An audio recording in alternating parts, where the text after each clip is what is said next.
नमस्कार, मैं हूं आपके साथ पूर्णिमा मिश्रा। हमारे खास प्रोग्राम क्या कहते हैं नरेंद्र मोदी में आज आपको सुनवाएंगे पीएम मोदी का वो ऐतिहासिक भाषण जो उन्होंने 21 नवंबर 2013 को उत्तर प्रदेश के आगरा में दिया। मोदी जी ने अपने भाषण में कहा कि कांग्रेस पार्टी स्वभाव से विघटनकारी पार्टी है, विभाजन करो और राज करो, यही कांग्रेस पार्टी का स्वभाव है। और पूरा देश जब आजादी के लिए लड़ाई लड़ रहा था तब उन्होंने देश का विभाजन किया। भाइयों बहनों,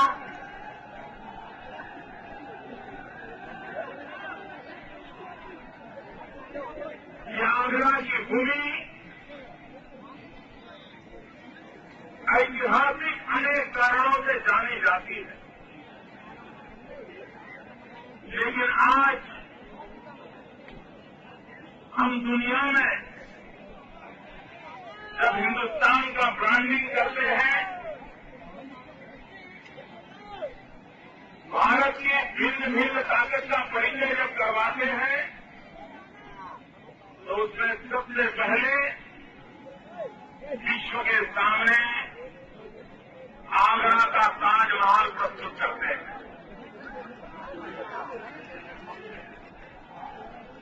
और दुनिया के लोग जिनको टूरिज्म का शौक रहता है, विश्व को जानने समझने की इच्छा रहती है, ये लोग आगरा आना जरूर पसंद करते हैं। भाइयों बहनों, सारे विश्व में टूरिज्म का उद्योग, सर्विस सेक्टर इतना तेजी से बढ़ रहा है, एक अनुमान है कि निकट भविष्य में ये टूरिज्म का बिजनेस $3 ट्रिलियन तक पहुंचेगा, $3 ट्रिलियन तक। लेकिन पूरे विश्व में टूरिज्म का इतना बड़ा बिजनेस होगा, लेकिन क्या वो आगरा के नसीब होगा? क्या आगरा के भाग्य में कुछ आएगा? क्या आपको लगता है कुछ आएगा? मुझे नहीं लगता है आएगा। इसका कारण है कि दिल्ली में बैठी हुई सरकार, उनकी सोच में गड़बड़ है। कौन से काम को प्रायोरिटी देना चाहिए, किस काम को प्राथमिकता देनी चाहिए, इसमें वो निर्णय नहीं कर पाते। अगर टूरिज्म का इतना बड़ा संभावनाएं पड़ी है, आगरा का ताजमहल विश्व भर में जाना माना है, क्या आगरा में एक अच्छा एयरपोर्ट नहीं बना सकते?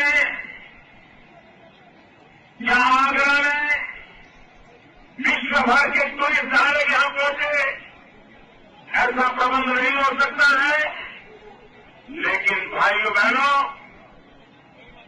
कोई मंत्रियों का किसी इलाके से आ जाए, छोटा सा गांव हो, वहां तो वो एयरपोर्ट बना देता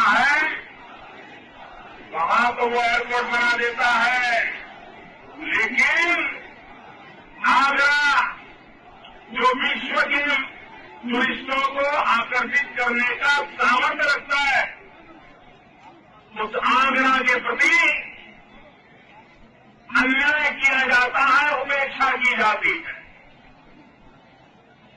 और भाइयों बहनों, कभी इसको कहो तो वो कहता है राज्य की जिम्मेवारी, राज्य को कहो तो बोले केंद्र की जिम्मेवारी, राज्य वाले कहते हैं यहां करो, केंद्र वाले कहते हैं वहां करो, और करता कोई नहीं है।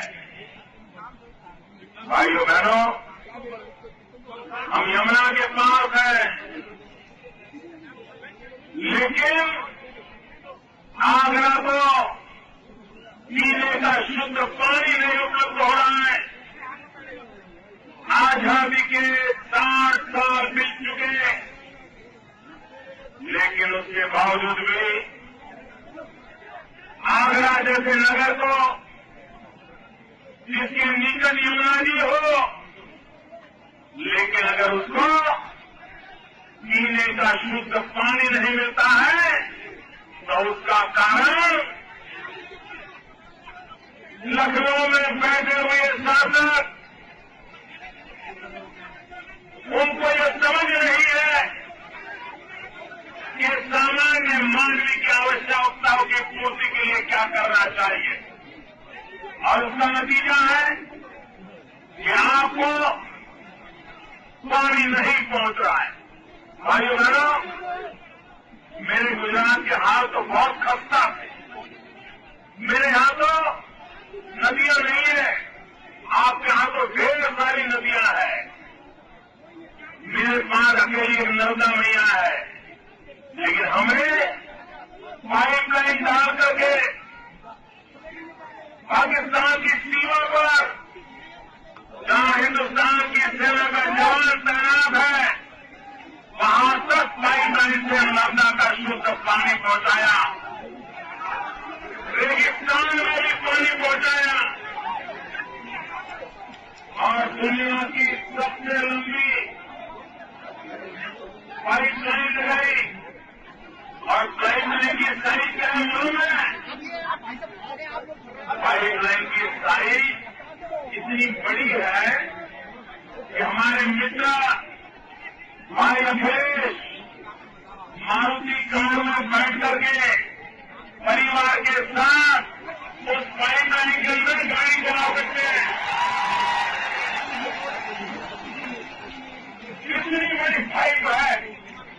आज जिसमें से हम नर्मदा का पानी ले जाते हैं, 9,000 गांवों में पीने का शुद्ध पानी पहुंचाते हैं।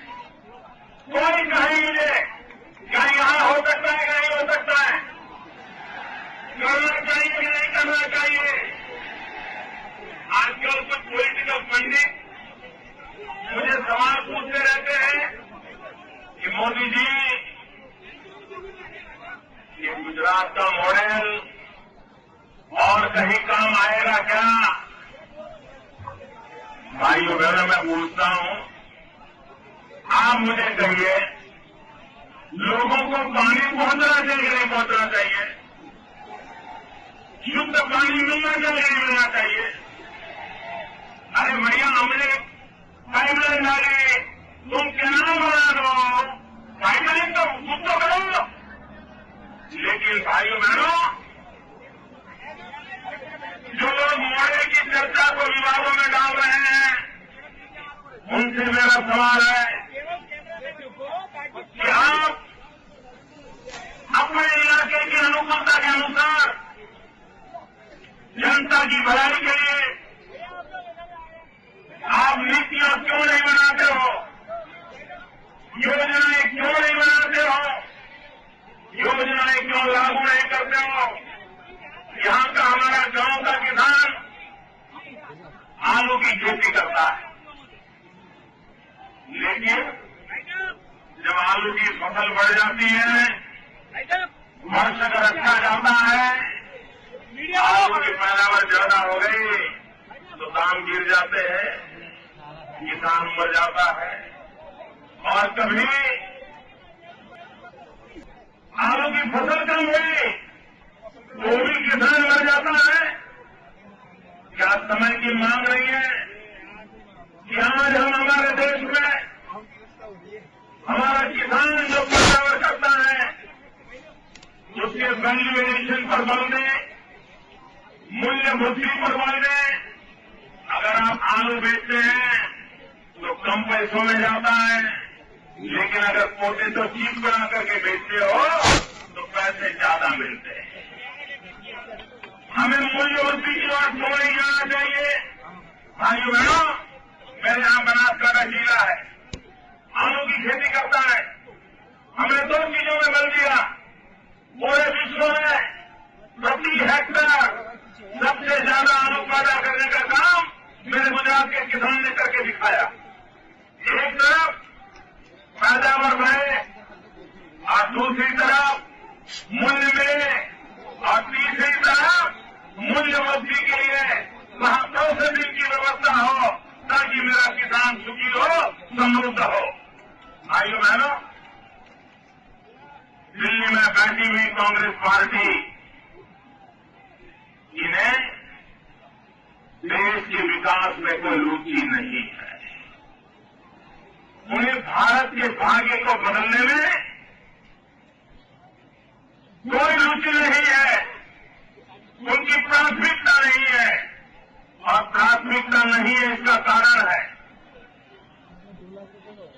वो वोट बैंक की राजनीति के आदी है, और वोट बैंक की राजनीति के आदी होने के कारण हमेशा जोड़ तोड़ की राजनीति करना,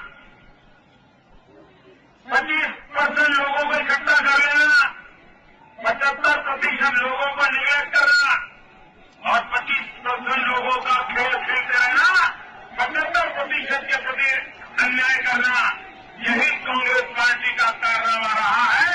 और उसी के कारण भाइयों बहनों, ये कांग्रेस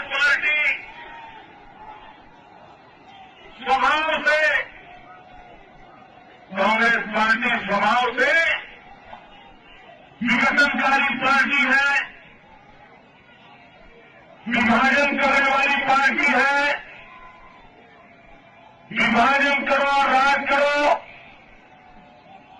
बांटो और राज करो, यही कांग्रेस पार्टी का स्वभाव है। देश जब आजादी के लिए लड़ाई लड़ रहा था तब उन्होंने देश का विभाजन किया। तुष्टीकरण की राजनीति के लिए उन्होंने वंदे मातरम के लिए 2 टुकड़े कर दिए। इन्होंने हिंदुस्तान में 2 कानून बना दिए, कश्मीर को अलग कानून, आगे हिंदुस्तान को अलग कानून।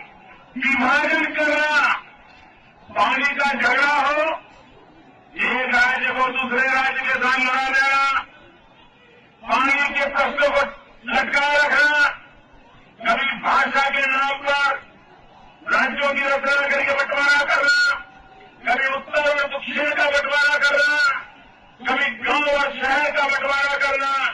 भाइयों बहनों, यही कारण कांग्रेस पार्टी के स्वभाव में रहे हैं, और ये आदत छोटी छोटी पार्टियों को भी लगी। कांग्रेस की वोट बैंक की राजनीति और भी दल सीखने लग गए। सपा ने भी कांग्रेस की वोट बैंक की राजनीति को छुड़ाया, बसपा ने भी कांग्रेस की वोट बैंक की राजनीति को छुड़ाया, और ये दोनों कांग्रेस से सवाए सिद्ध हो गए।